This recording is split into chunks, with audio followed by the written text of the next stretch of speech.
மதுரையினுடைய எல்லைக்கு சென்று ஞானசம்பந்தரை வரவேற்க காத்துக் கொண்டிருக்கிறார். அப்போ 16,000 அடியார்கள் சூழ முத்து சிவிகையிலே இறைவன் கொடுத்த முத்து சின்னங்கள் முத்து குடையோடு அரகரா சிவசிவா என்கின்ற கோஷத்தோடு இறைவனுடைய பெருமையெல்லாம் பாடிக்கொண்டு அடியார்கள் மதுரையை நோக்கி வந்து கொண்டிருக்கிறார்கள்.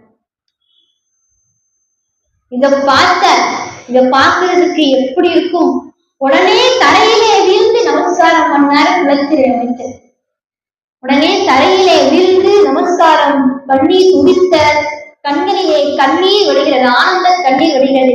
இப்பேற்பட்ட இந்த காட்சியை காண்பதற்கு நான் என்ன தவம் செய்திருக்க வேண்டும் என்று பலகாரம் முடித்து போச்சு. அப்படியே கையை குவித்தவர்கள் காத்துக் கொண்டிருக்கிறார். 2 கையை கூப்பிக்கொண்டு எதிர்நோக்கி அப்படியே அவரை வரவேற்க எதிர்கொண்டு வரவேற்க காத்துக் கொண்டிருக்கிறார் குலச்சிறை அமைச்சர். இப்போ அடியார்கள் கூட வந்து கொண்டிருக்கிறார். இப்போ அடியார்கள் எல்லாம் குலச்சிறை அமைச்சரை பார்த்துட்டாங்க. பார்த்த உடனே ஞானசம்பந்தத்தை சொல்றாங்க, இதோ 2 கைகளையும் கூப்பிக் கொண்டு நிற்கிறாரே, இவர்தான் இந்த பாண்டிய நாட்டினுடைய அமைச்சர் குலச்சிறையார் அப்படின்றது. இதை கேட்ட உடனே பிள்ளையார் முத்து சிவிகையிலே இருந்து கீழே இறங்கி வந்தார்.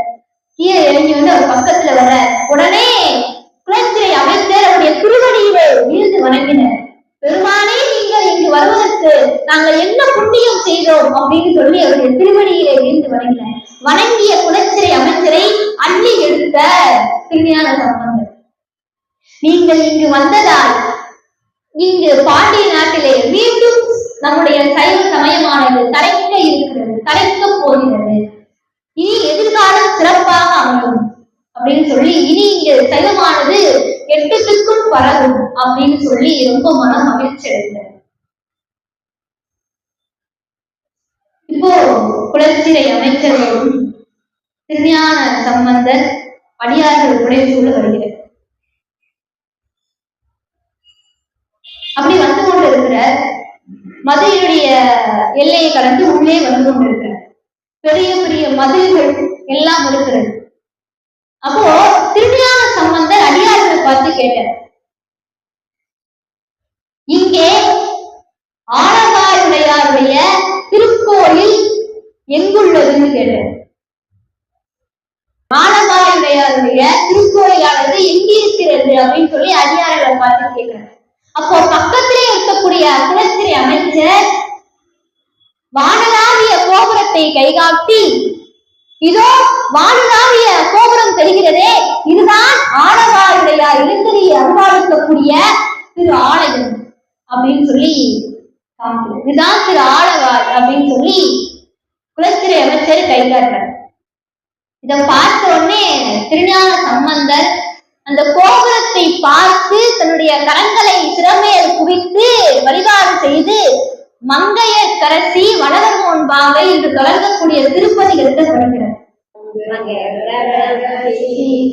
வளவர் முன்பாவை அறிவலை கை மடமாணி பங்கைய செல்வி பாண்டிமாதேவி பணி செய்து நாடோறும் பரவ பொங்கலல் முருகன் பூதநாயகனால் வேதமும் பொருள்களும் அருளி அங்கைய கண்ணி தன்னோடும் அமர்ந்த ஆலவாயாவதும் இதுவே.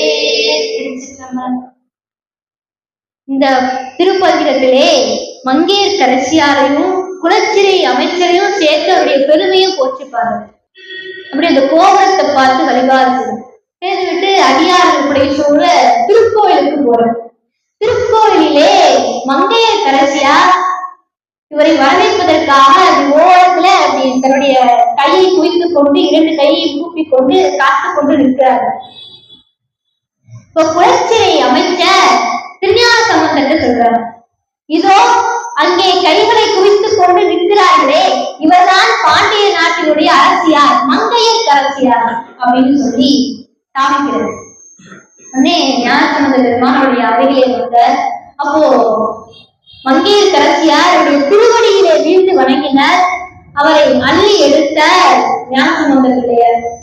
அப்போ பிள்ளையார் சொன்னார், நீங்கள் கலக்கம் கொள்ள வேண்டாம், பாண்டிய நாட்டிலே சைவ சமயத்தை மேலோங்க செய்து சமணர்களை வாதிலே வென்று திருநீற்றினுடைய பெருமையை உலகறிய செய்வோம் அப்படின்னு சொல்லி பிள்ளையார் சொல்லு. அதுக்கப்புறம் எல்லோரையும் சேர்த்து அப்படி கோவிலுக்குள்ள கூட்டிட்டு போறோம். மங்கையர்க்கரசியார், குலச்சிறை அமைச்சர், அடியார்கள் எல்லாம் கோயிலுக்குள்ள போய் பெருமானை வழிபாடு செய்வதற்காக உள்ளே செல்கிறார்கள். உள்ளே பெருமானை பார்த்து வழிபாடு செய்து நீல மாமிடர் ஆலவாயினார் என்று தொடங்கக்கூடிய திருப்பதிகத்தை படிக்கிறார். வழிபாடு செய்த திருஞான சம்பந்தர். அதுக்கப்புறம் மங்கையர்க்கரசியார் இவர மடத்துல தங்க செய்தன்னு சொல்லிட்டோம்னே குலச்சிறையாரும் வாகீசர் மடத்துக்கு அழைத்து சென்றார். இந்த வாகீசர் மடத்திலே, வாகீசர் சுவாமியுடைய மடத்திலே 16,000 அடியார்களும் ஞானசம்பந்த பெருமானும் தங்கினார்கள். மதுரை நாட்டிற்கு திருஞான சம்பந்தருடைய வருகை ஏற்படும் பொழுதே இந்த சமணர்களுக்கெல்லாம் கெட்ட கெட்ட கனவுகளாக உள்ளன, ஒரே தீய நிமித்தங்களாக தோன்றியதாம். அங்க அருண கடவுள் அப்படின்னு சொல்லக்கூடிய தெய்வத்தை வழிபாடு பண்ணலாம். அசோக மரம், நம்ம அசோக மரத்தின் கீழே அருண கடவுள் இருக்கிற அந்த அசோக மரமானது, அந்த கிளையானது வேரோடு கீழே சாய்ந்து அருண கடவுள் மீது விழுமாறும். அவங்க இருக்கக்கூடிய அந்த சமண பள்ளியை, சமண குகைகள், இந்த சமணர்கள் தங்கக்கூடிய இடங்கள், அந்த இடங்களில் எல்லாம் ஆந்தை, கூகை போன்ற பறவைகள் எல்லாம் அந்த இடத்தின் மேலே அமர்ந்து கொண்டு ஓடிடுமாறும், இப்படி ஓட விடக்கூடிய சத்தம், இப்படி ஓட விடுமாறும் ஒரு இளம் பசுங்கன்று, ஒரு இளமையான பசுங்கன்று ஒன்று அவனுடைய சமண பள்ளிகள் இருக்கக்கூடிய இடத்தை எல்லாம் அப்படி அடித்து நொடித்து அப்படியே துவம்சம் செய்வதாகும். பாண்டிய மன்னர் நெருப்புள் மூழ்கி மீண்டும் எழுமாறும், அப்படி நெருப்பில் மூழ்கி மீண்டு எழுமாறும், இப்படியாக பல கனவுகளை எல்லாம் அந்த சமணர்கள் காண்கிறார்கள். ஒரே கெட்ட நிமித்தங்களாக இருக்கிறது. இதையெல்லாம் ஒருவருக்கொருவர் பேசிக் கொள்கிறார்கள். மங்கையர்க்கரசியாரும் குலச்சிறையாரும் நல்ல நல்ல கனவுகளை கண்டார்கள். மதுரைக்கு திருஞான சம்பந்தர் எழுந்தருளி இருக்கிறார் இந்த செய்தி எல்லாம் தெரிஞ்சது. இது தெரிஞ்சவுடனே சமணர்கள் பார்த்தாங்க, எப்படியாவது அவங்களை இந்த மதுரை நாட்டை விட்டு அழைச்சு வரட்டும், எப்படியாவது விரட்டி ஆகும். ஏற்கனவே அவங்க கெட்ட கனவுகளை கண்டிருக்கிறார்கள். அதனால பாண்டிய மன்னர் இப்போ சமண சமயத்துல நமக்கு கட்டுப்பட்டு இருக்கிறார். இதே அந்த சைவ சமயம் வந்துருச்சுன்னா அவ்வளவுதான், நமக்கு மரியாதை எல்லாம் போயிடும். அதனால எப்படியாவது அத்துணை பேரையும் விரட்டி எடுக்கணும். அதனால மன்னன்கிட்ட எப்படியாவது பேசி இது செய்யணும் அப்படின்னு சொல்லி உடனே அந்த சமண குருமார்கள் எல்லாம் மதுரைக்கு, அந்த அரண்மனை, மன்னருடைய அரண்மனைக்கு வந்தார்கள். காவலர்கள்ட்ட செய்தி சொன்னார்கள், நாங்கள் மன்னரை சந்திக்க வேண்டும், அவரிடம் சில செய்திகளை கூற வேண்டும் அப்படின்னு சொன்ன உடனே காவலர்கள் எல்லாம் போய் பாண்டிய மன்னர்கிட்ட தெரிவிச்சாங்க. மன்னா, உங்களை காண சமண குருமார்கள் எல்லாம் வந்திருக்கிறார்கள். செய்தி சொன்ன உடனே மன்னரும் அவங்கள உள்ள அழைச்சுவாங்க. இப்ப சமண குருமார்கள் உள்ளே வந்தார்கள். இப்படி முக வாட்டத்தோடு வந்தார்கள். பாண்டிய மன்னர் கேட்கிறார், சமண குருமார்களே வருக, உன்னுடைய முகமானது இத்தனை வாட்டமாக இருக்கிறது, என்ன காரணம் என்னன்னு கேட்கிறார். அப்போ அந்த சமண குருமார்கள்லாம் சொல்றாங்க, ஏதோ ஒரு தெய்வ குழந்தையா, சிவனை வழிபாடு செய்யக்கூடிய ஒரு குழந்தையா, அப்படி நெத்தி நிறைய வெந்நீர் பூசிட்டு அவங்க கூட நிறைய பேர் வேற வந்திருக்கிறாங்க. அவங்க சொல்லக்கூடிய அந்த பேரை கேட்டாலே அப்படி ஒரு துன்பமாக இருக்கிறது. அவனை பார்த்ததுனால எங்களுக்கு கண்டு முட்டாயிருச்சு, அவங்க பேசுறதெல்லாம் கேட்டதுனால எங்களுக்கு கேட்டு முட்டாயிருச்சு அப்படின்னா. கண்டு முட்டு அப்படின்னா, இந்த சமணர்கள் சைவ சமயத்தினுடைய திருநீர் பூசி இருக்கக்கூடிய அடியார்களை கண்டாலோ, ருத்ராட்சம் தரித்திருக்கக்கூடிய அடியார்களை கண்டாலோ அது தோஷம் அப்படிம்பாங்க. அவங்க பார்க்க கூடாது, அது ஒரு அமங்கலம் அப்படின்னு நினைக்கக்கூடியது. அதுக்கு கண்டு முட்டுன்னு பேரு. கேட்டுமுட்டு அப்படின்னா அவருடைய நாமங்களையோ இல்ல அவருடைய பெருமையோ சொல்ல கேட்டா, அவருடைய பேரையோ சொல்ல கேட்டா அது கேட்டு முட்டான். இதெல்லாம் ரொம்ப அபத்தம் அப்படின்னு அவங்க சமணர்கள் அவங்க வழக்கம். இப்போ சமணர்கள் சொல்றாங்க, ஏதோ சீர்காழில இருந்து வந்திருக்கிறாங்களாம், நெத்தி நிறைய வெந்நீர் பூசிட்டு ஏதோ சிவன்டையே ஞானப்பால் குடிச்சாங்களாம், அப்படி இப்படின்னு ஏதோ சொல்லிட்டு இருக்காங்க. சிவனுடைய மனைவி உமாதேவிட்ட வந்து ஞானப்பால் குடிச்சதாகவும் பெரிய தெய்வ குழந்தையா எத்தனையோ அதிசயங்கள்லாம் பண்ணியிருக்கிறாங்களாம். இந்த பாண்டிய நாட்டுல எங்க கூட வாதம் பண்ணி ஜெயித்து இங்கே சைவ சமயத்தை நிலைநாட்டுறதுக்காக வந்திருக்கிறாங்களாம். இதெல்லாம் நாங்க கேள்விப்பட்டோம், இதனால நாங்க பார்த்ததுனால எங்களுக்கு கண்டு முட்டாயிருச்சு, கேட்டதுனால கேட்டு முட்டாயிருச்சு சொல்லி அந்த சமண குருமார்கள் அவங்க சொல்றாங்க. இதை கேட்ட உடனே பாண்டிய மன்னர் சொன்னார், நீங்கள் எல்லாம் இப்படி சொல்லி கேட்க எனக்கும் கேட்டு முட்டாயிருச்சு அப்படின்னா. இப்போ சமண குருமார்கள் சொன்னாங்க, எப்படியாவது அவனை இந்த நாட்டை விட்டே விரட்ட வேண்டும் அண்ணா, அப்பதான் இந்த நாட்டுக்கு நல்லது. அவங்க சொல்றாங்க, இந்த நாட்டுக்கே அப்பதான் நல்லது, எப்படியாவது இந்த நாட்டை விட்டு விரட்டணும் அப்படின்னு சொல்லி சொல்றாங்க. பாண்டிய மன்னர் சொல்றாரு, அதற்கு என்ன செய்யணுமோ நீங்க அதை செய்யுங்க அப்படின்னு. உடனே அந்த சமண குருமார்கள் தான் சொன்னாங்க, நாங்க மந்திரத்தால அவன் இருக்கக்கூடிய மடத்துக்கு தீ வைத்து விடுகிறோம், அப்புறம் அதுக்கு பயந்து எல்லாம் நம்ம நாட்டை விட்டு போயிடுவாங்க, அவனை ஈஸியா நம்ம வந்து அவனை வந்து விரட்டிடலாம், நம்ம நாட்டை விட்டு விரட்டிடலாம், பாண்டிய நாட்டை விட்டு மதுரையை விட்டு அவர்களை நாம் சுலபமாக விரட்டி விடலாம் அப்படின்னு சொல்லி சமண குருமார்கள் தான் சொல்றாங்க. பாண்டிய மன்னரும் உங்களால ஆவது இதுக்கு என்ன ஆகணுமோ அதை நீங்க செய்யுங்க. இப்போ இந்த சமணர்கள் மந்திரத்தினாலே அவருடைய மடத்துக்கு தீ வைக்க வேண்டும் அப்படின்னு சொல்லி மந்திரம் எல்லாம் செய்யறாங்க. பாருங்க, அந்த சமணர்களுடைய கொள்கை என்னன்னா, ஈ எலும்புக்கு கூட துன்பம் விளைக்க கூடாதுன்றதுக்காக மயில் பீலிய கையில வச்சுக்கிட்டு இப்படி போகக்கூடிய நிலை வீசிக்கிட்டே போவாங்க. ஏன்னா ஈ எலும்பு கூட கொல்லக்கூடாது அவங்க கொள்கை. அப்பேற்பட்ட சமணர்கள் 16,000 அடியார்கள் இருக்கக்கூடிய ஞானசம்பந்த பெருமான் வசிக்கக்கூடிய வாகீச சுவாமியுடைய திருமணத்துக்கு தீ வைக்க வேண்டும் அப்படின்றதுக்காக மந்திரம் செய்யறாங்க. எப்படின்னு பாருங்க, இப்போ மந்திரம் செஞ்சு தீயை ஏறி விட்டாங்க. ஏறி விட்டா அந்த தீ அப்படியே சுழன்று சுழன்று மடத்து பக்கத்துக்குள்ள போகுது. மடத்துக்கு பக்கத்துல கூட அந்த தீயானது போக முடியல, மடத்துக்குள்ள அந்த தீயால புகவே முடியவில்லை. அப்படியே சுற்றி சுற்றி வருகிறது, சுழண்டு சுழண்டு வருகிறது. இவங்களும் என்னென்னமோ மந்திரம் எல்லாம் பண்ணி பாக்குறாங்க, தீ பத்த மாட்டேங்குது. அப்போ அந்த சமண குருமார்கள் நினைச்சாங்க, நாம் மந்திரம் செய்து தீயாது பற்றவில்லை என்ற செய்தி மட்டும் பாண்டிய மன்னனுக்கு தெரிஞ்சிச்சுன்னா நமக்கு மரியாதை இல்லாம போயிருந்தே, சரி நம்மளே பத்த வச்சிருவோம் அப்படின்ட்டு ஒரு கட்டையை எடுத்து தீயை நெருப்பை மூட்டி அதை வாகீச சுவாமிகள் மடம், அந்த மடத்துக்கு தீ வைத்தார்கள் சமணர். யாருக்கும் தெரியாமல் இரவு நேரத்திலே யாரும் அறியாதவாறு அந்த மடத்திற்கு தீ வைத்தார்கள் சமணர். தீயானது பற்றி எரிகிறது. சமணர்கள் இட்ட அந்த தீயானது ஞானசம்பந்த பெருமானும் அடியார்களும் இருக்கக்கூடிய அந்த மடத்திலே பற்றி எரிகிறது.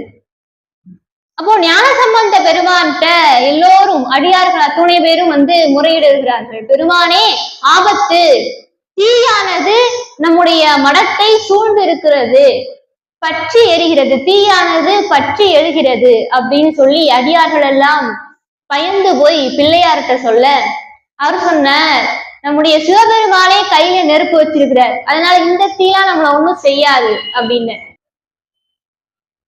அப்போ அந்த தீயானது சிவ அடியார்களுக்கு ஒரு துன்பம் நேர்ந்ததே, அதனால ஒரு சிவ அடியார்களுக்கு ஒரு துன்பம் ஏற்படும்படி இப்படி ஆகிவிட்டதே.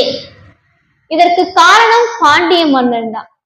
ஏன்னா ஒரு நாட்டுல அந்த மன்னனுடைய செங்கோலானது மிகச் சரியாக இருக்க வேண்டும், அவனுடைய கவனக்குறைவால் தான் இவ்வாறு நிகழ்ந்தது. அதனால எம்பொருட்டு இங்கு தீ சூழ்ந்தாலும் இது சிவனடியார்களுக்கு நேர்ந்த காரணத்தினால் அந்த தீயை பார்த்து சொன்ன, பையவே சென்று பாண்டியருக்கு ஆகுக அப்படின்னு. செய்யனே என்று தொடங்கக்கூடிய திருப்பதிகத்தை படிச்சு அதுல சொல்லுவ, பையவே சென்று பாண்டியருக்கு ஆகுகன்னு. ஏன் பைய போ சொல்ற அப்படின்னா, ஞானசம்பந்த பெருமான் மதுரையினுடைய எல்லைக்கு வந்த பொழுது குலச்சிறை நாயனார் நீ கண்களிலே கண்ணீரோடு அவரை வரவேற்ற. அப்புறம் கோவில்ல நம்முடைய சொக்கநாத பெருமானுடைய ஆலயத்திலே மங்கையர் கரசியார் அப்படி கழுத்துல மங்கள நான் ஜொலிக்கிற மாதிரி நெற்றியிலே திலகம் குங்கும திலகம் வைத்துக் கொண்டு மலர்ந்த முகத்தோடு வரவேற்றார்கள். அவங்களுடைய அந்த மங்கள நாளிற்கு ஏதேனும் ஆபத்து வந்துவிடக் கூடாது, அதற்கு ஒரு தீங்கு நேரிட்டு விடக்கூடாது அப்படின்றதுக்காகவும் திருநீற்றினுடைய பெருமையை மன்னன் உணர வேண்டும் என்பதற்காகவும் அந்த தீயை பார்த்து சொன்ன, பையவே சென்று பாண்டியருக்கு ஆகுக, பைய போ. அந்த தீயானது வெப்பு நோயாக மாறி பாண்டிய மன்னனை வாட்டுகிறது. இப்போ அரண்மனையிலே மங்கையர் கரசியாரும் குலச்சிறையாரும் இருக்கிறார்கள். அவங்களுக்கு செய்தி வந்தது, ஞானசம்பந்தருடைய திருமணத்திற்கு சமணர்கள் தீயிட்டு விட்டார்கள். செய்தி தெரிஞ்ச உடனே 2 பேரும் பதறி விட்டார்கள்.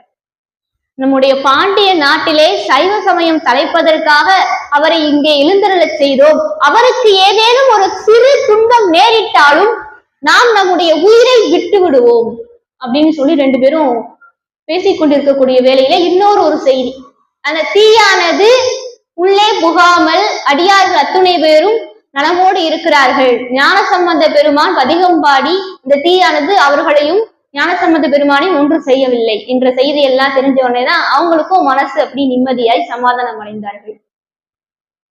அதே நேரத்துல இன்னொரு செய்தி, அந்த மகிழ்ச்சி குறையறதுக்குள்ள ஒரு செய்தி, பாண்டிய மன்னர் வெப்பு நோயால் அவதிப்பட்டு கொண்டிருக்கிறார், துடிக்கிறார் அப்படின்ற ஒரு செய்தி.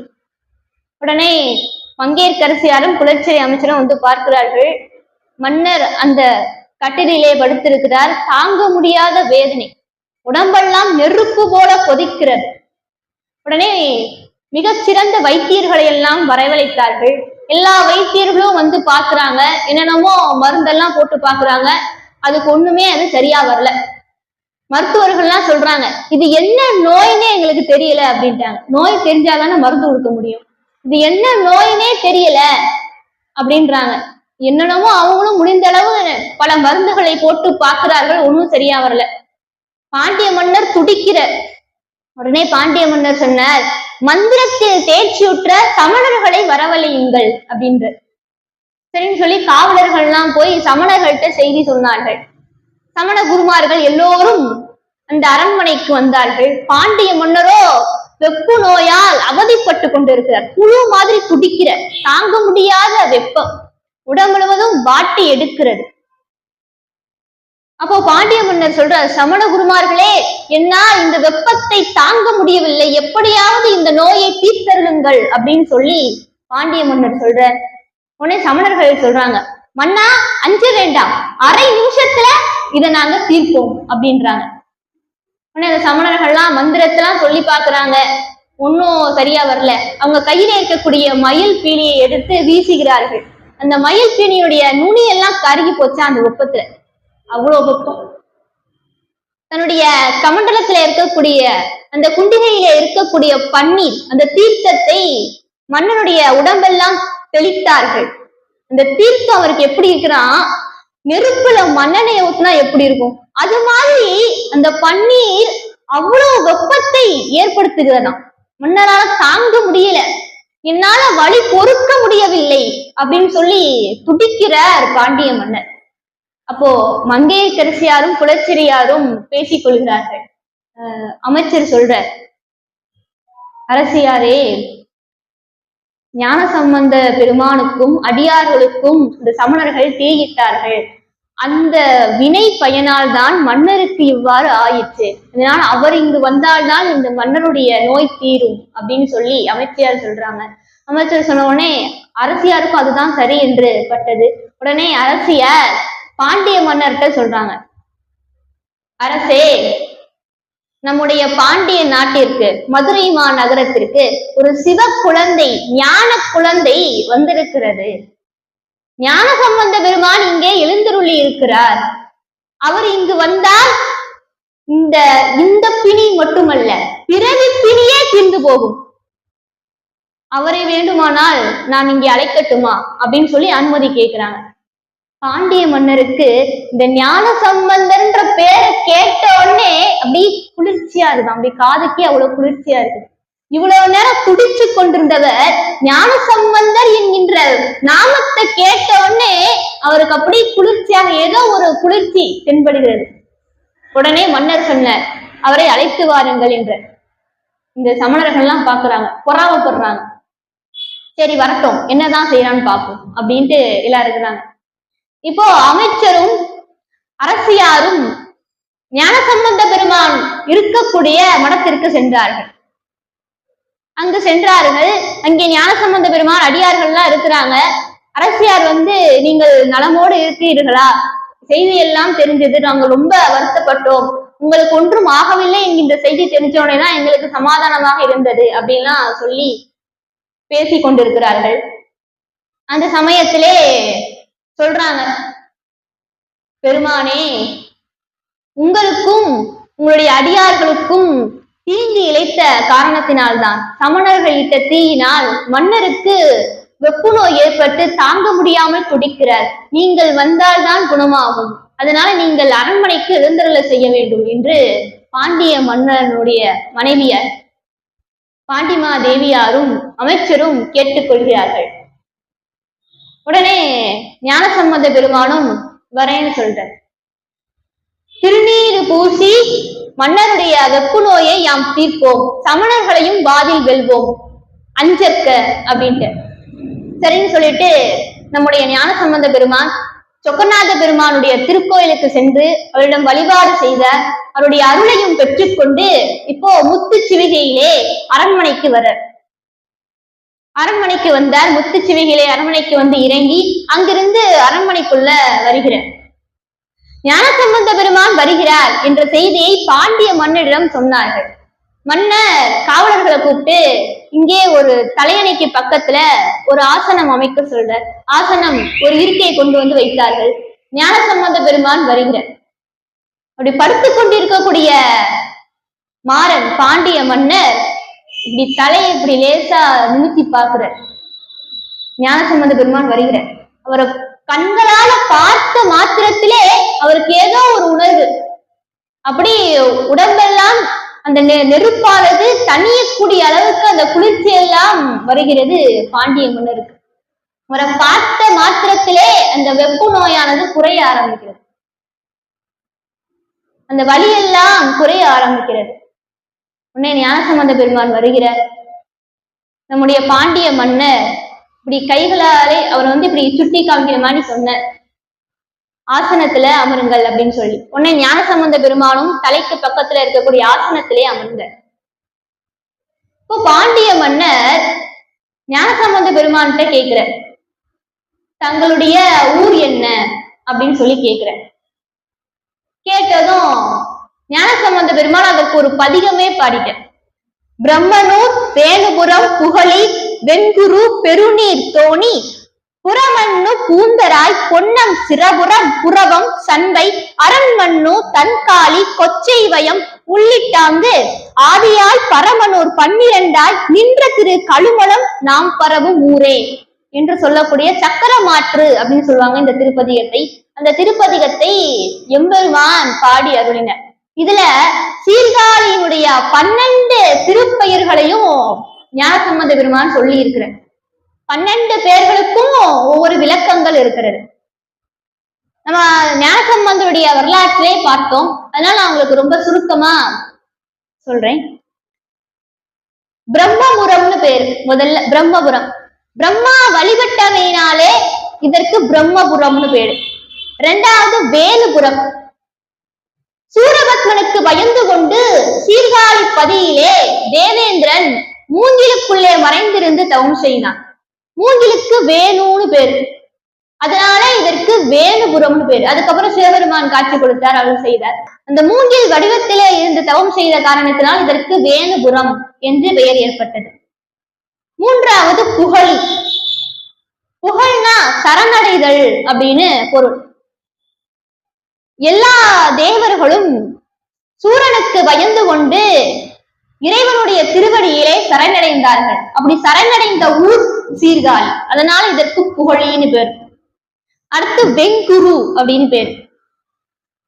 பிரம்மனால் இகழப்பட்ட அசுரர்களுக்கெல்லாம் குருவாக இருக்கக்கூடிய சுக்கராச்சாரியார் வெள்ளி. அவர் சிவபெருமானை நோக்கி தவம் செய்து அவர் ஒரு குரு, அந்த வியாழ பகவான் இருக்கிறார் இல்லையா, தேவர்களுடைய குரு பிரகஸ்பதி, அந்த குரு பகவானுக்கு நிகரான பதவியை பெற்ற. அப்படி சீர்காழியிலே வந்து தவம் செய்து பிரகஸ்பதிக்கு நிகரான ஒரு குரு பதவியை வெள்ளி பகவான் சுக்கராச்சாரியார் பெற்றார். அதனால இதற்கு வெண்குரு அப்படின்னு பேரு. திரு தோணிபுரம் அப்படின்னு பேரு. தோணிபுரம் அப்படின்னா ஊழிக்காலத்தின் பொழுது எல்லா இடங்களும், இந்த உலகத்துல இருக்கக்கூடிய எல்லாமே தண்ணிக்குள்ள மூழ்கினாலும் அந்த பெரிய நாயகி தாயாரும் சிவபெருமானும் ஒரு தோணியாக, மாயைய ஒரு தோணியாக அமைத்து கப்பல் மாதிரி படகு மாதிரி இருந்து அதிலே அவர்கள் எழுந்தருளி காட்சி தருவார்களாம். அது மட்டுமல்ல, இந்த கடலால் இந்த ஊழிக்காலத்தின் பொழுது எல்லா நகரங்களும் அழிந்த பொழுதிலும் இந்த சீர்காழி மட்டும் ஒரு தோணியாக மாறி அழியாமல் இருந்ததாம். அப்படி அம்பிகையும் இறைவனும் பாதுகாத்தார்களாம். அதனால இதற்கு தோணிபுரம் என்று பேர். அடுத்தது பூந்தராய் அப்படின்னு அர்த்தம். பூந்தராய் அப்படின்னா பூமி. தாராய்னா கொம்பில் தரித்தவன், பூமியை கொம்பில் தரித்த வராகமூர்த்தி. அந்த வராகமூர்த்தி வந்து வழிபாடு செய்த இடம் மகாவிஷ்ணு. வராகமூர்த்தி அந்த வடிவத்திலே வந்து வழிபாடு செய்த இடம். அதனால இதற்கு பூந்தராய்னு பேரு. சிரபுரம் அப்படின்னு பேரு.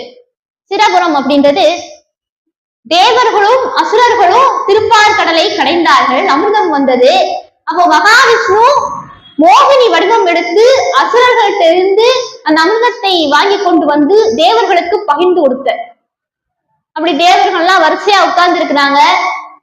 அப்போ மோகினி அவதாரம் எடுத்த மகாவிஷ்ணு ஒரு இந்த கலசத்தை, ஒரு அன்னக்கரண்டி, அதனாலே எடுத்து கரண்டியாலே தேவர்களுக்கெல்லாம் கொடுத்த. தேவர்கள் எல்லாம் பருகினார்கள்.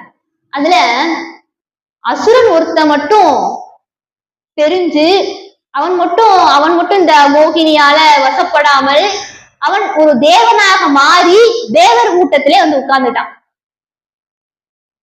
இது அறியாமல் மோகினி அவதாரம் எடுத்த மகாவிஷ்ணுவும் அந்த தேவராக உருமாறி வந்திருக்கக்கூடிய அசுரன் அவனுக்கும் அந்த அமிர்தத்தை கொடுத்த.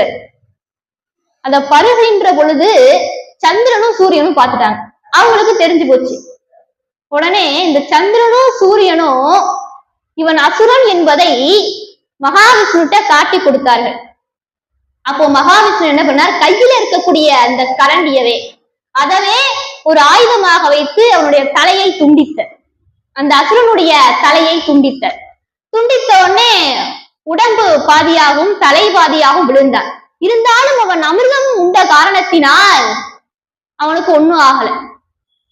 அதுல அந்த தலைக்கு கீழே உடம்புக்கு பாம்பு உடம்பையும், அந்த உடம்புக்கு மேல தலைக்கு பதிலா பாம்பு தலையும் மாத்தி ஒடுக்கப்பட்டாங்க. அவங்கதான் ராகு கேதுவாக இருக்கிறார்கள். அந்த அசுரன், அவன் பேரு சயங்கேயன், சிலம்பன் என்று சொல்வார்கள். அந்த அசுரர்களிலே இந்த சிரம் வைக்கப்பட்ட அந்த ராகுவாக இருக்கக்கூடிய அசுரன் இந்த சீர்காழியை வந்து வழிபாடு செய்ததனால் இதற்கு சிரபுரம் என்று பேர். அடுத்தது புரவம் அப்படின்னு பேர். புரவம்னா புறா வந்து வழிபாடு செய்த இடம். அதாவது சிவி சக்கரவர்த்தியுடைய வரலாறு எல்லாருமே அறிந்திருக்கும். இந்திரன் பருந்தாக மாறினார், அக்னி பகவான் புறாவாக மாறினார். அப்போ சிவி சக்கரவர்த்திட்ட புறா தஞ்சம் அடைந்தது. அப்போ சிவி சக்கரவர்த்தி தன்னுடைய தொடையில இருக்கக்கூடிய சதையை அறுத்து எடையா, புறாக்கு எடையா கொடுப்பார். இதனால அவங்க 2 பேருக்கும் சாபம் வந்துருச்சு. என்ன இருந்தாலும் அது சாபம் தானே. அதனால 2 பேரும் வந்து வழிபாடு செய்தார்களாம். அந்த புறாவும் பருந்தாக இருந்த இந்திரனும் வந்து வழிபாடு செய்து தன்னுடைய அந்த பாவத்தை சாபத்தை போக்கி கொண்டார்களாம். அவங்க வந்து அந்த புறா வந்து வழிபாடு செய்த இடம். புறவம்னா இன்னொரு அர்த்தம், பறவைகள்னு ஒரு அர்த்தம். அதனால 2 பறவைகளும் வந்து வழிபாடு செய்தமையினாலே இதற்கு புறவம் அப்படின்னு பேரு. அடுத்தது சண்பை அப்படின்னு பேரு. சண்பை அப்படின்னா கபில முனிவருடைய சாபத்தினாலே யாதவ குலமே அழிந்தது. அந்த வரலாறு தான் நமக்கு வந்து தெரிந்த ஒரு வரலாறு தான். நம்ம யாதவ குலத்திலே இருக்கக்கூடிய அந்த அரண்மனையிலே கிருஷ்ணரை பார்க்கறதுக்காக கபில முனிவர் வந்திருப்பார். அப்போ அங்க இருக்கக்கூடிய காவலர்கள் ஒரு விளையாட்டாக, அது முனிவர்கிட்டயா போய் விளையாடுறது, ஒரு விளையாட்டாக ஒரு காவலனுக்கு ஒரு பெண் வேஷம் போட்டு விட்டு இவனுக்கு எப்ப குழந்தை பிறக்கும்னு சொல்லுங்கன்ட்டு கேக்குற. அந்த முனிவர் பார்த்தார், அவர்கிட்டயே போய் விளையாடலாமா? ஒரு முனிவர் தவஸ்வி, அவர்கிட்ட போய் இப்படி கேலி பண்றதுக்காக இப்படி செய்யலாமா? அவர் என்ன பண்ணார், இவனுக்கு உலக்கை பிறக்கும்னு சொல்லிட்டார். அதன் மாதிரியே அவனுக்கு உலக்கையும் பிறந்தது. அந்த முனிவர் இவனுக்கு உலக்கை பிறக்கும்னு சொன்ன மாதிரி அவனுக்கு உலக்கையும் பிறந்தது. எல்லாரும் கிருஷ்ணர்கிட்ட வந்து சொன்னாங்க, இந்த மாதிரி நாங்க தவறு செஞ்சு விட்டோம் அப்படின்னு சொல்லி சொன்னார்கள். அப்ப கிருஷ்ணர் சொன்னார், அந்த உலக்கைய நீங்க அரைச்சு நல்லா பவுடர் மாதிரி நல்லா அரைச்சு தண்ணியில கரைச்சிருங்கன்ட்டு. அப்போ அவங்களும் அந்த உலக்கையை நல்லா அரைச்சு நல்லா பவுடர் பண்ணாங்க. இருந்தாலும் அதுல ஒரு சின்ன ஒரு இதை மட்டும் அரைக்கவே முடியல. அதை எவ்வளவோ முயற்சி பண்ணி பாக்குறாங்க, ஒரு ஊசி மாதிரி இருக்கு, அதை மட்டும் அவங்களால எவ்வளவு முயற்சித்தும் அரைக்கவே முடியல. அதனால சரி பரவாயில்ல, இதை அப்படியே போட்டுருவோம் அப்படின்னு சொல்லிட்டு அந்த தண்ணியிலே இது அத்தனையுமே, அங்க ஓடக்கூடிய தண்ணியிலே இது அத்தனையுமே கரைந்து விட்டார்கள். அந்த ஊசியும் சேர்த்து கரைச்சிட்டாங்க. அந்த ஊசியே ஒரு மீனை விழுங்கி விட்டது. அந்த உலக்கையில திரிஞ்சு போன அந்த சின்ன ஒரு துண்டு, அதை மீன் விழுங்கி விட்டது. அவங்க கரைச்ச அந்த துகளானது கரையிலே ஒதுங்கி அது எல்லாம் ஒரு புல்லாக மாறிவிட்டது. அதுதான் சண்பை புல். அது ஒரு புல்லாக மாறிவிட்டது. இந்த யாதவ குலத்துல இருக்கக்கூடியவர்கள்லாம் ஒருவருக்கொருவர் சண்டை போட்டு கொண்டிருந்தார்கள். ஒருவருக்கொருவர் சண்டை போடும் பொழுது அந்த புல்லை எடுத்து ஒருவருக்கொருவர் அடித்துக் கொண்டு அத்துணை பேரும் இறந்து விட்டார்களாம். இப்போ இதெல்லாம் தெரிந்த அந்த கிருஷ்ண பரமாத்மா இந்த சண்டை புள்ளினாலே ஒருவருக்கொருவர் தாக்கி இப்படி இருந்து கொண்டிருக்கிறார்கள், யாதவ குலமே அழிந்து கொண்டிருக்கிறதே, இந்த சண்டை புல்லானது யாருக்கும் எந்த தீங்கையும் நிலைக்காமல் இருக்க வேண்டும் என்பதற்காக சிவபெருமானை நோக்கி தவம் செய்தார். வந்து வழிபாடு செய்த இடம் சீர்காழி. அதனால இதற்கு சண்பை அப்படின்னு பேரு. அடுத்தது சீகாழி அப்படின்னு பேரு. சீகாழி அப்படின்றது காளிதன் என்று சொல்லக்கூடிய பாம்பும் காளி தேவியும் வழிபாடு செய்தமையினாலே சீகாழி அப்படின்றதா சீர்காழியா மாறிப்போச்சு. காளிதன் என்கின்ற பாம்பும் காளி தேவியும் வந்து வழிபாடு செய்தமையினாலே இதற்கு சீகாழின்னு பேரு. அடுத்து கொச்சை வயம் அப்படின்னு பேரு. கொச்சை வயம் அப்படின்னா இது மகாபாரதத்துல, இதுவும் மகாபாரதத்துல வரக்கூடிய செய்திதான். பராசர முனிவர் அவர் மச்சக்கந்தி என்று சொல்லக்கூடிய அந்த மீனவ பெண்ணோடு கூடுகிற பொழுது அவள் உடம்பில மீன் வாசனை அடித்தது. அந்த மீன் வாசனை போக வேண்டும் அப்படின்றதுக்காக தான் பராசர முனிவரோடு கூட சொன்னார்கள். அப்போ கூடியதுனாலே அவள் பரிமள வந்தியாக மாறிவிட்டார். இவருக்கு இப்போ பராசர முனிவருக்கு மீன் வாசனை அடித்தது.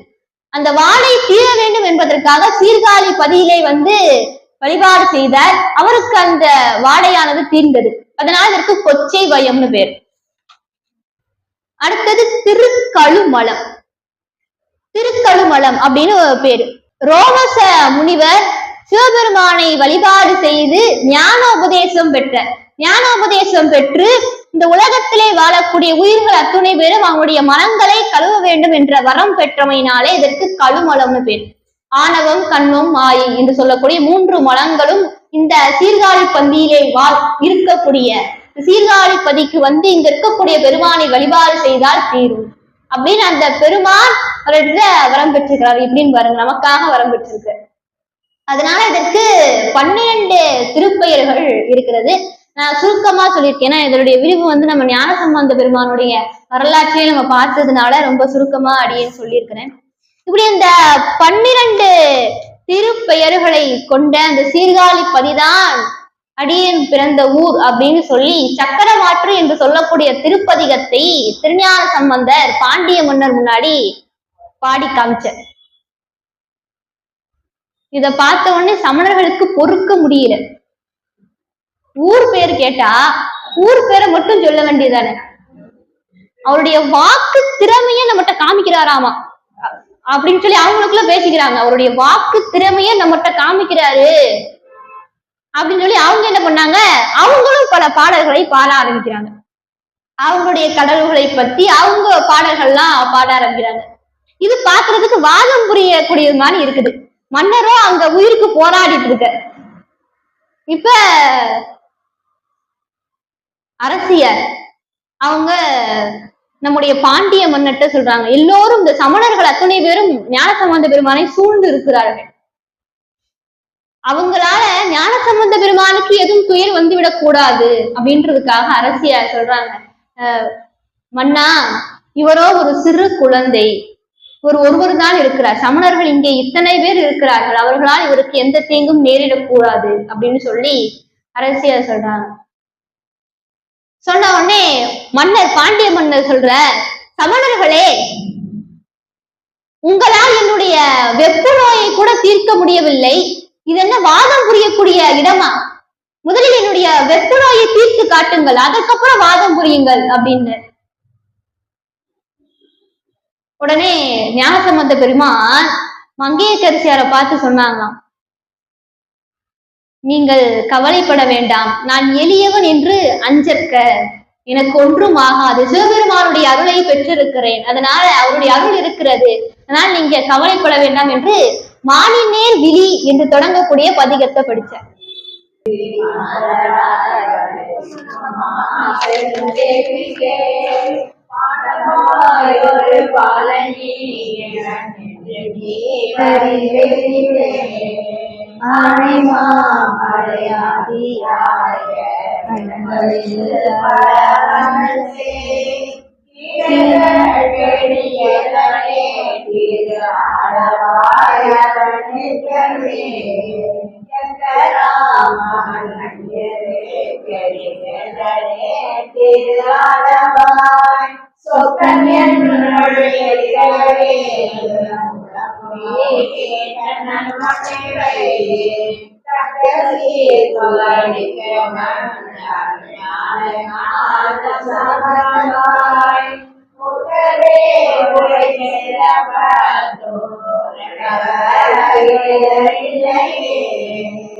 இந்த பாட்டிலே அழகா விளக்கம் இருக்கு பாருங்க. திரு ஆளவாய் சொக்கன் என்னுள் இருக்கவே துளம் முடி தென்னன் முன்னிலை தான் தென்பாண்டி மன்னன், அந்த அவன் முன்னாலே எனக்கு எதுவுமே ஆகாது, அவன் முன்னாலேயும் சொக்கன் என்னுள்ள இருக்கிறான், அதனால தென்னன் முன்னாலே எனக்கு ஒண்ணும் ஆகாது அப்படின்ற மாதிரி அந்த சொல்ற மாதிரி இந்த பாட்டிலே அழகா பெருமான் இப்படி பாடி அருளினர். அதுக்கப்புறம் பாண்டிய மன்னர் சொல்ற, வெப்பு நோய் இவரால் தீர்ந்தது என்றால் யாரால் வெப்பு நோய் தீர்க்கப்படுகிறதோ நான் அவர்கள் பக்கம் தான் இருப்பேன் அப்படின்ட்டு. சமணர்கள் சொல்றாங்க, மன்னா இடது பக்கம் உள்ள வெப்பு நோயை நாங்கள் தீர்க்கிறோம், வலது பக்கம் உள்ள வெப்பு நோயை அவர்களை தீர்க்க சொல்லுங்கள் அப்படின்னு சொல்லி சமணர்கள் சொல்றாங்க. சரின்னு சொல்லிட்டு இப்போ மன்னன் பாண்டிய மன்னுடைய இடது பக்கம் இருக்கக்கூடிய வெப்பு நோயை தீர்ப்பதற்காக அந்த சமணர்கள்லாம் மயிர் பீரியெல்லாம் வீசி பாக்குறாங்க, அவங்களுடைய மந்திரத்தெல்லாம் சொல்லி பாக்குறாங்க, பன்னீரெல்லாம் தெளிச்சு பாக்குறாங்க. மன்னருக்கு வெப்பம் அதிகமாகத்தான் செய்கிறதே தவிர குறைய மாட்டேங்குது, குறையவே இல்லை. மன்னருக்கு தாங்க முடியாத வெப்பம். அவர் சொன்னார், சமணர்களே நீங்க அந்த பக்கம் தள்ளி போங்க, என்னால பொறுக்க முடியல அப்படின்ற. உடனே பிள்ளையார பார்த்து சொன்னார், பிள்ளையாரே என்னுடைய வெப்பு நோயை தீர்த்தருளுங்கள் அப்படின்ற. உடனே ஞானசம்பந்த பெருமான் திருநீற்றை பையை எடுத்து அந்த திருநீற்ற பூசலான போற சமணர்கள்லாம் தடுத்து விட்டாரு. மன்னா இவன் ஏதோ ஒரு மந்திரம் செய்து ஏதோ வச்சிருக்கிறான், அதனால இதெல்லாம் உங்களுக்கு பூசக்கூடாது, அதெல்லாம் ரொம்ப ஆபத்து மண்ணா, இதெல்லாம் பூச சொல்லாதீங்க அப்படின்னு சொல்லி சமணர்கள்லாம் சொல்றாங்க. உடனே நம்முடைய ஞானசம்பந்த பெருமான் சொல்ற, திருக்கோயிலே இருக்கக்கூடிய மடப்பள்ளி சாம்பலை எடுத்துட்டு வாங்க அப்படின்னு. சரின்னு சொல்லி காவலர்கள்லாம் சென்றார்கள். திருக்கோயிலே இருக்கக்கூடிய மடப்பள்ளி சாம்பல் அதை எடுத்துட்டு கொண்டு வந்து ஞானசம்பந்தர்கிட்ட கொடுத்தாங்க. ஞானசம்பந்த பெருமான் அதை வாங்கி கொண்டு, எம்பெருமானை நினைத்து மந்திரமாவது நீரு, வானவர் மேலது நீரு, சுந்தரமாவது நீரு, துதிக்கப்படுவது நீரு, தந்திரமாவது நீரு, சமயத்தில் உள்ளது நீரு, செந்துவர் வாயுமை பங்கன் திரு ஆலவாயான் திருநீரே என்று சொல்லக்கூடிய திருநீச்ச பதிகத்தை படிச்சு அஞ்சலத்தை நினைத்து மன்னருக்கு அந்த மடப்பள்ளி சாம்பலை பூசுகிறார். உடம்பெல்லாம் வலது பக்கம் இருக்கக்கூடிய மேனியெல்லாம் பூசினார். ஞானசம்பந்த பெருமான் வலது பக்கம் அவருடைய வலது மேனியிலே அந்த மடப்பள்ளி சாம்பலை பூசுகிறார். வலது மேனி எங்கும் அந்த மடப்பள்ளி சாம்பலை பூசுகிறார். பூசின உடனே வலது பக்கம் அப்படியே குழு குழுன்னு இருக்கு, அப்படியே சில்லுன்னு இருக்கு. ஆனா என்ன ஆச்சு, அந்த வலது பக்கத்துல இருக்கக்கூடிய வெப்பம் மொத்தமும் இடது பக்கத்துக்கு போயிடுச்சு. இடது பக்கம் முன்னாடி இருந்ததை விட 2 மடங்கு தீயா கொதிக்குது, அனலா கொதிக்குது. மன்னரால தாங்க முடியல. இதுல இன்னொரு ஒரு சிறப்பு என்ன அப்படின்னா, இப்போ நம்முடைய சைவ சமயத்திலே பெருமானுக்கு திருப்பள்ளி எழுச்சி பாடல் இருக்கு. மாணிக்க வாசக பெருமான் அருள் செய்த போற்றியன் வாழ்முதலாகி என்று சொல்லக்கூடிய திருப்பள்ளி எழுச்சி பாடல் இருக்கு. அதே மாதிரி வைணவத்திலையும் அவங்களும் திருப்பள்ளி எழுச்சி பாடல் வைத்திருக்கிறார்கள், பாடி இருக்கிறார்கள். அதே மாதிரி நம்முடைய சைவ சமயத்திலே திருவெம்பாவை இருக்கு. மார்கழி மாசம் நோன்பு இருக்கக்கூடிய, நோன்பிருந்து பாடக்கூடிய திருவெம்பாவை பாடல் இருக்கு. அதே மாதிரி வைணவத்திலையும் திருப்பாவை இருக்கு. நம்முடைய ஸ்ரீவில்லிபுத்தூரிலே அவதாரம் செய்த ஸ்ரீ ஆண்டாள் நாச்சியார் அருள் செய்த திருப்பாவை பாசுரம் இருக்கு. அதே மாதிரி நம்ம சைவத்திலே பொன்னூஞ்சல் பாட்டு இருக்கு, வைணவத்திலையும் பொன்னூஞ்சல் பாட்டு இருக்கு. நம்முடைய சைவத்திலே சிவபெருமானுக்கு இருக்கக்கூடிய பஞ்சாட்சர மந்திரம், அந்த மந்திரத்தினுடைய பெருமையை சொல்வதற்கு பாட்டு இருக்கு. நமச்சிவாய் திருப்பதிகம் இருக்கு. அவங்ககிட்டையும் அவங்களுடைய அஷ்ட மந்திரம் என்று சொல்லக்கூடிய அவங்க கிட்டையும் அந்த நாராயணருக்கு உண்டான அந்த நாமத்தினுடைய பெருமையை சொல்லக்கூடிய பாடல் இருக்கு. நம்மகிட்டையும் பல்லாண்டு இருக்கு. சேந்தனார் அருளி செய்த திருப்பல்லாண்டு பாட்டு இருக்கு. அவங்க கிட்டையும் நம்முடைய பெரியாழ்வார் அருளி செய்த திருப்பல்லாண்டு பதிகம் இருக்கிறது. ஆனா நம்முடைய சைவ சமயத்திலே சைவ சின்னமாக விளங்கக்கூடிய திருநீச்சுக்கு ஞானசம்பந்த பெருமான் அருளி செய்த திருநீச்சு பதிகம் இருக்கு. வைணவத்துல அவங்க இடக்கூடிய நாமத்துக்கு யாரும் பதிகம் பாடவில்லை, பதிகம் இல்லை. அவங்களுடைய திருநாமத்துக்கு பதிகம் இல்லை, ஆனா நம்முடைய திருநீச்சுக்கு பதிகம் இருக்கு. அதுதான் சிறப்பு. பெருமான் ஞானசம்பந்த பெருமான் நம்ம திருநீச்சுக்கென்று ஒரு திருப்பதிகத்தை அருளி செய்திருக்கிறார். திருநீர் பூசும் பொழுதெல்லாம் இந்த பதிகத்தை பாடி பூசணும், அதுதான் சிறப்பு. ஒரு மடப்பள்ளி சாம்பலானது திருநீராக மாறியது. அப்படி அவருடைய மன்னருடைய வலது மேனியெங்கும் பூசினர். அங்கே மன்னருக்கு வெப்பம் குளிர்ந்தது, இடது பக்கம் தகதகன்னு கொதிக்குது. உடனே பாண்டிய மன்னர் சொன்னார், பெருமானே என்னுடைய இடது பக்கத்துல இருக்கக்கூடிய வெப்பத்தையும் கொஞ்சம் குறைத்தருளுங்கள் அப்படின்னு சொல்லி அதையும் நீக்கி அருளுங்கள் என்று கேட்க, ஞானசம்பந்த பெருமான் இடது பக்கம் வந்த, இடது பக்கத்திலும் அந்த திருநீற்றை பூசுகிறார், மேனியெங்கும் பூசுகிறார். பூசின உடனே மன்னருக்கு அப்படியே உடம்புல இருக்கக்கூடிய எல்லா வெப்பமும் தீர்ந்து அப்படி குளிர்ச்சி ஆயிட்ட. ஒரு தடாகத்துல ஒரு நீரானது எவ்வளவு குளிர்ச்சியா இருக்குமோ, அருவியில குளிச்சா எப்படி இருக்குமோ அது மாதிரி உடம்பு அவ்வளவு குளிர்ச்சியாக இருக்கிறது. அப்படியே எழுந்திருச்சு உட்கார்ந்து அப்படியே எழுந்திருச்சு அப்படியே திருஞான சம்பந்தருடைய திருவடியில வீழ்ந்து வணங்கின நம்முடைய பாண்டிய மன்னர். நான் செய்த தவறுக்கெல்லாம் பொறுத்தருளும்படி கேட்டுக்கொண்ட பெருமான், நான் அறியாமல் பிழை செய்து விட்டேன் என்றார். அப்போ இத பார்த்த சமணர்களுக்கெல்லாம் பொறாம தாங்க முடியவில்லை. அப்போ நம்முடைய ஞானசம்பந்த பெருமான் திருநீற்றை பாண்டிய மன்னருக்கு கொடுக்கிறார். பாண்டிய மன்னரும் அதை பணிவோடு வாங்கி நெற்றியெங்கும் உடல் முழுவதும் பூசிக்கொள்கிறார். அப்போ பெருமாள் சொன்னார், நீங்கள் சுந்தர பாண்டியன் என்று இனிமே அழைக்கப்படுவீர்கள் அப்படின்னு. இதோட அந்த வெப்பு தீர்த்த திருவிளையாடலானது நிறைவுற்றது.